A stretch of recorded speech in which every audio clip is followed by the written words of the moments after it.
देश में रोजगार का अभाव, अमीर गरीब में बड़ी खाई मायावती।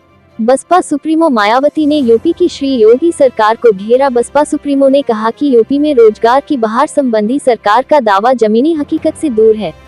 बसपा सुप्रीमो सुश्री बहन मायावती जी एक साथ देश और प्रदेश में नौकरियों को लेकर योगी सरकार और केंद्र की भाजपा सरकार पर निशाना साधा है।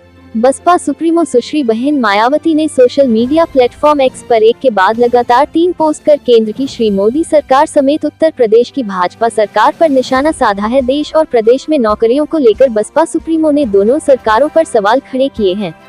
बसपा सुप्रीमो सुश्री बहन मायावती जी ने एक के बाद लगातार 3 ट्वीट किए। ट्वीट करते हुए लिखा है कि देश में रोजगार का घोर अभाव ही नहीं बल्कि अमीर व गरीबों के बीच बढ़ती खाई, अर्थात देश में पूंजी के असामान्य वितरण से आर्थिक गैर बराबरी के रोग के गंभीर होने से जन व देश हित प्रभावित, जो अति चिंतनीय।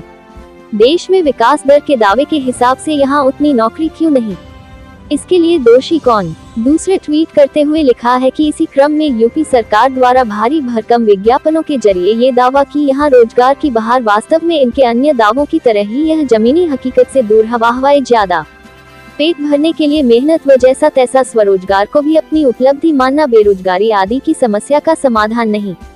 तीसरे ट्वीट करते हुए लिखा है कि लगभग 25 करोड़ की आबादी वाले यूपी में 6.5 लाख प्लस सरकारी नौकरी का दावा क्या ऊंट के मुंह में जीरा नहीं। इसी प्रकार केंद्र में भी स्थायी नौकरियों का बुरा हाल है, जहां पद खाली पड़े हैं। इससे SC ST OBC आरक्षण का कोटा भी प्रभावित है।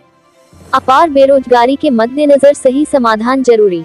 बसपा सुप्रीमो मायावती ने रोजगार के मुद्दे पर केंद्र की भाजपा सरकार तथा यूपी श्री योगी सरकार सवाल किए तथा बेरोजगारी पर अति चिंता का विषय बताया। Bureau report BNS national TV India से पवन सिंह की खास रिपोर्ट।